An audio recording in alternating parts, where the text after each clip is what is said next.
안녕하세요. 대표님의 언어로 대표님이 공감할 수 있는 방식으로 세금이 쉬워지는 시간을 만들어드리는 세무의 동행 박민재 세무사입니다. 자, 오늘은 이번 달에 진행되는 부가가치세 확정 신고를 주제로 사업자라면 꼭 알아야 될 핵심 내용과 실무 팁을 정리해 드리도록 하겠습니다.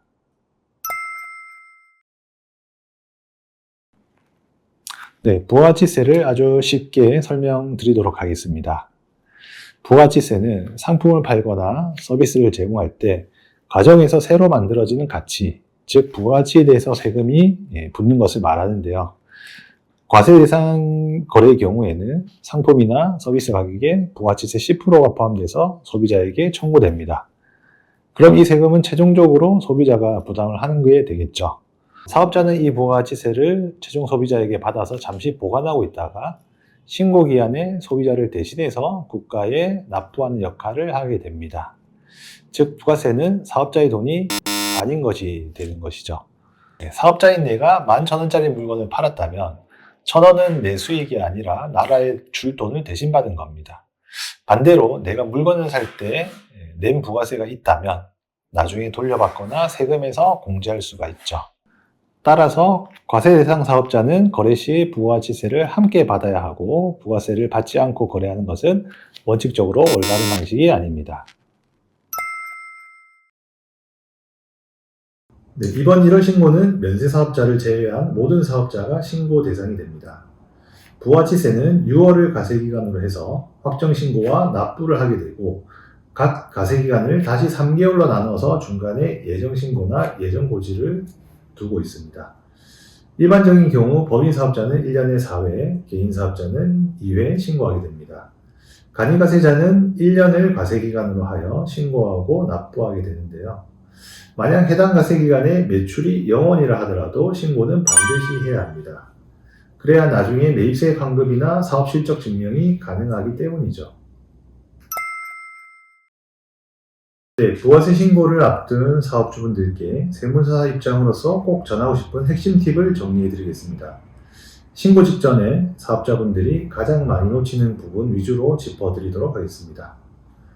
첫 번째입니다. 매출은 입금 기준이 아닙니다. 부가가치세는 돈을 받았는지가 아니라 거래를 발생했는지를 기준으로 하기 때문에 아직 입금을 못 받았더라도 세금회사를 발행했거나 카드, 현금영수증 매출이 발생했다면 이번 기간에 매출로 반드시 신고를 하셔야 됩니다. 돈 받으면 그때 신고할게요 라고 생각하셨다가 과소신고 가산세로 이어질 수가 있습니다. 네, 두 번째입니다. 매입세액은 증빙이 전부입니다. 부가가치세에서 공제받을 수 있는 비용은 증빙이 있는 경우에만 가능합니다. 전자세금계산서, 카드 매출전표, 현금영수증 이 세 가지가 핵심이 됩니다. 간이영수증이나 개인 간의 거래는 비용은 될 수 있어도 부가가치세 신고할 때 공제는 되지 않습니다. 그래서 신고할 때 분명히 돈을 썼는데 왜 부가세가 줄지 않죠? 라는 질문이 많이 나옵니다. 그래서 여기서 꼭 함께 확인하셔야 될 게 있습니다. 먼저 홈택스 사업용 신용카드 등록 여부입니다. 사업용 신용카드로 등록되지 않은 카드는 거기서 쓴 비용은 자동으로 불러와지지 않기 때문에 이 경우에 직접 입력을 해야 되고 그 과정에서 누락이 생기기 쉽습니다. 지금이라도 홈택스에 사업용 카드 등록 여부를 꼭 확인하시고 누락된 카드가 있다면 카드사에서 엑셀 파일을 내려받아 미리 대비하시는 게 좋습니다. 네, 다음은 세 번째입니다. 식대와 접대비는 반드시 구분하셔야 합니다. 사업을 하시면서 혼자 또는 직원들과 먹은 밥값은 부가세 공제 대상입니다.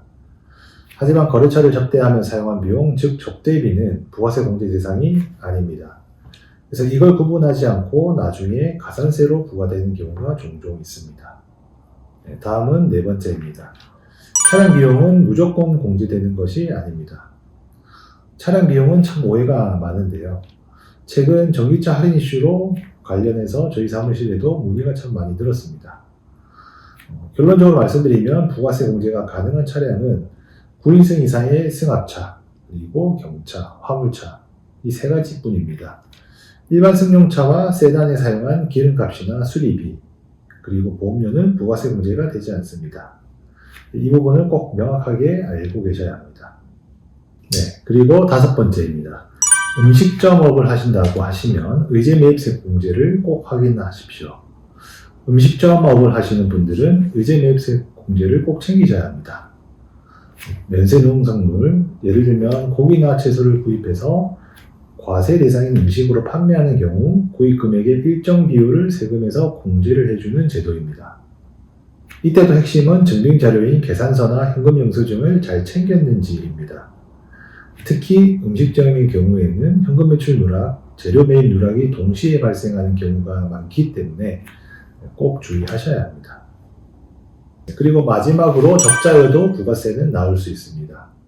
세무사님, 저 이번에 적자인데 왜 부가세가 이렇게 많이 나와요? 라는 질문은 저도 그렇고 저희 직원들도 정말 많이 받습니다. 부가치세는 이익에 대해서 매기는 세금이 아닙니다.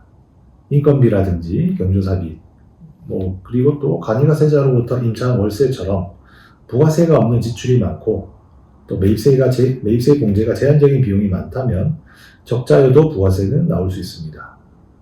이건 계산이 틀린다라고 보기보다는 부가치세의 계산 구조가 그런 것이니 너무 당황하지 마십시오.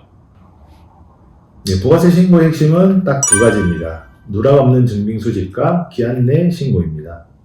혹시나 납부할 돈이 지금 당장 부족하더라도 신고 자체는 반드시 기한 내에 꼭 완료하시길 바랍니다. 부가치세는 신고 기한을 하루만 넘겨도 무신고 가산세가 20%나 붙습니다. 부가치세는 대표자인 내가 벌어서 내는 세금이 아니라 소비자에게 잠시 맡아두는 돈이라는 점 한 번 더 꼭 기억해 주시고요. 저는 대표님들의 세금이 조금이라도 더 쉬워질 수 있도록 계속 함께 하겠습니다.